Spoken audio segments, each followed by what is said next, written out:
How have you been growing your ability to think so beautifully like this? That's a good question. I think I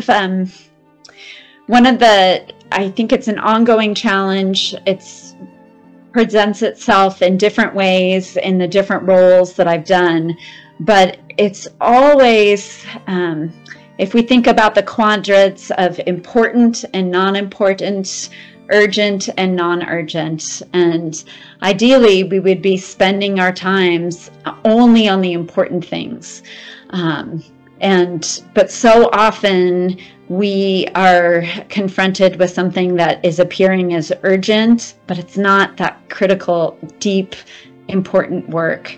And so it's always a balance of that tension, and it's always coming back to that. How can I reset, and how do I kind of triage my work so that I am giving tending and care to that non-urgent and important work? And of course, urgent, important always gets prioritized.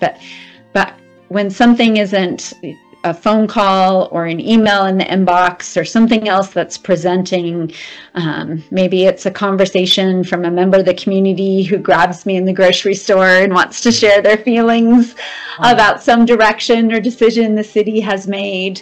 It's important to listen. Everyone wants to be seen and heard, and we endeavor to honor that at all times. But also, how do we do the most good for the most people? And that is always going back to, am I being intentional about doing what's most important? And it's a constant rebalancing and management of that. So, and part of that is participating in conversations like this. It's listening to the TED Talks. It's being on that continuous learning journey to understand how are other people doing this work too, right? I love listening to podcasts. It's how I end every day is listening to podcasts. Both from strategic thinkers in the world, people that help me make sense of the news, but also just other change makers and people doing good things all around the world. I think we're living in such a lucky time where we have this share of information and strategies for so many people to do good. Beautiful.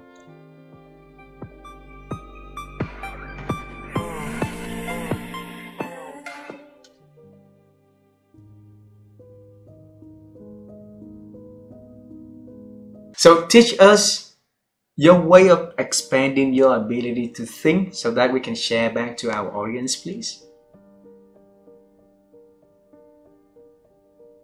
All right, Lund. People, social creatures, and that's important. We evolved from sitting around campfires after hunting all day and trying to survive all day. But we talked. When we sat around those campfires, we talked. And we told each other of what our experiences of the day were. We shared with each other the good hunting grounds, the good gathering grounds, where the dangers were. That is still true today.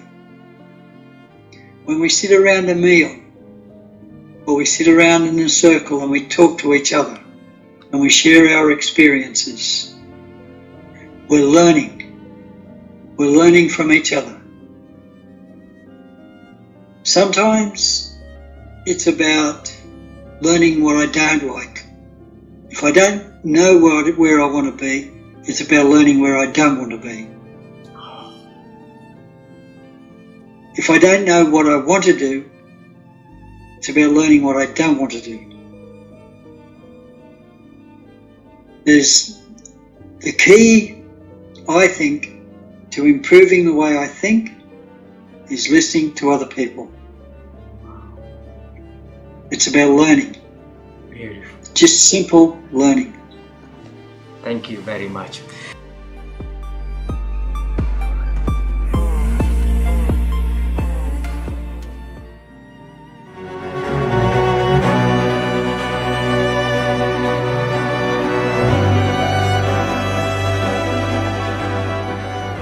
So how have you grown your ability to think over the years, Patricia?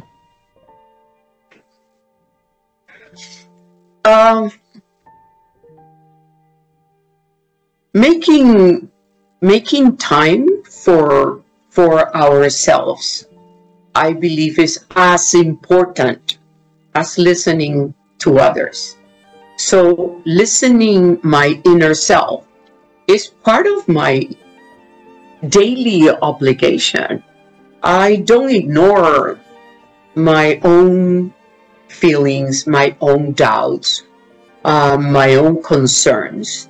And while many times I might not have a sounding board to share my feelings or my concerns with, I tend to look for this time of solitude and think about them. And think about them not in a dramatic way, but in a serious way. Because I find those concerns and problems or decisions to be important. So I take them seriously. And I also think it's part of your daily routine to have some physical activity and also have some mental activity where you think through and make sure that you check with yourself that you're doing well, and give yourself the opportunity of thinking. Wow, beautiful. Then I'll bring you to the moment of 10 years old. In the family of 6 siblings, that noisy everywhere, right? And you try to find a place that's quiet for you to read. So now you and I travel to that place at that quiet time for us to meet that Patricia. And you're gonna tell her about her journey in life, the experience, any kind of things that you can share to that little young Patricia. So if you can pick only one thing that you share with her about the wisdom you want her to embrace on, what would that be?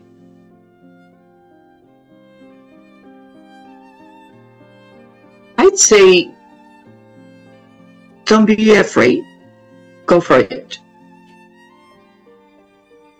Don't be afraid. Go for it. Okay. Maybe a little explanation? I promote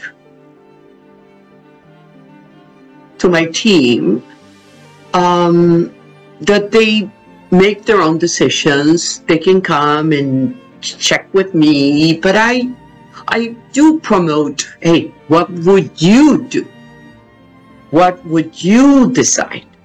And I think that the worst happens when your doubts are so big that you don't make decisions, which to me is much worse than making a mistake.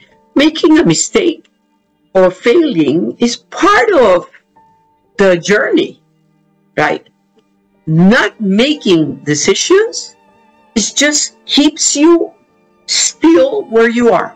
You might be alive, but you're not moving forward. So don't be afraid. Go for it.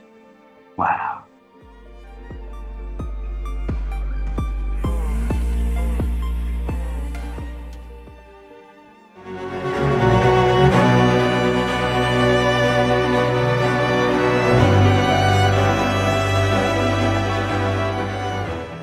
And I realized what I loved to do was talking to the landlord coming to me every day.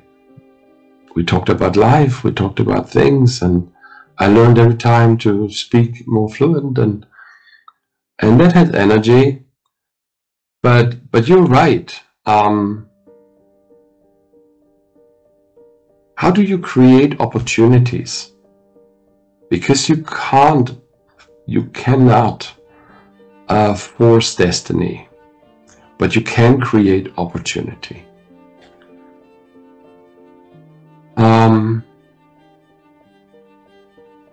And literally, I think that's a big part of what you can take out of this situation, of this story.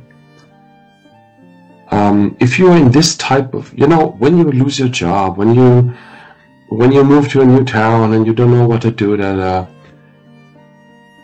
you can think yourself into a rat hole very quickly. Oh, how about this? How about that? You scribble. I mean, I love to scribble, but most of the time after the book is full, I just throw it away because it's rubbish. But don't think yourself into a situation, but act yourself into a situation by making connections. The number one fountain of opportunities is not your brain. It's not what's in your head. That's my takeaway. The number one fountain of opportunities is you engaging with other people.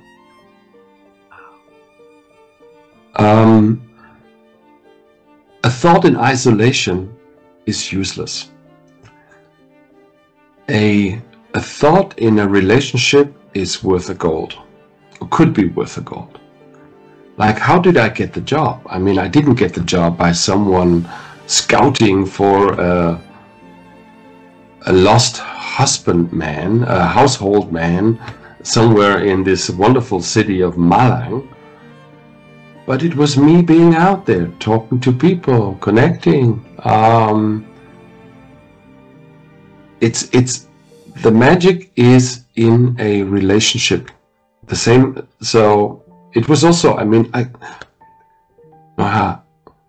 Yes. Can you imagine that one day I was under a shower and saying, "Holger, I've got a fantastic idea. You should write a New York Times bestseller." Oh yeah. I love the idea. No, that's not how the universe works. That's not how the universe works.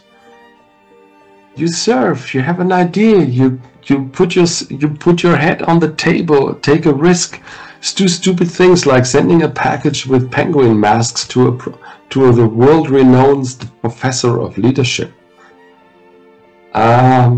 That's how, in the end, I co-created a New York Times bestseller.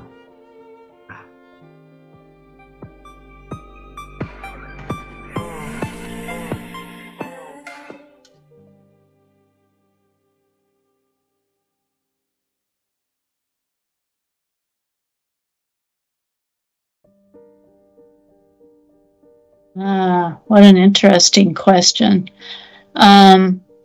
I read a lot, reading voraciously, which is curiosity, and I think I just had a conversation about this with a group of friends the other day, that there's a habit that seems to have formed. I don't know if you have this in Vietnam, but certainly here in the US, that the TV is on a lot in people's houses, just as background. And I understand it sort of in terms of somebody wanting to kind of be kept company and not be alone, or I'm not sure the motivation. But I think that if you've got this sound, it's not allowing your mind to wander very easily. And it's very likely that you're not going to pick up a book when you have all this sound around you. And so I generally, I have a TV, but I never have it on unless I'm sitting down to watch something very specific. So I think I mean, no judgment about television watching. There's amazing content now all over the world in terms of things to watch. But but giving yourself the time to let your mind wander requires quiet, or maybe music, but you know, something that allows you to be thinking without having a very focused center of attention, where it's much more diffuse and having a lot of things around the house to read.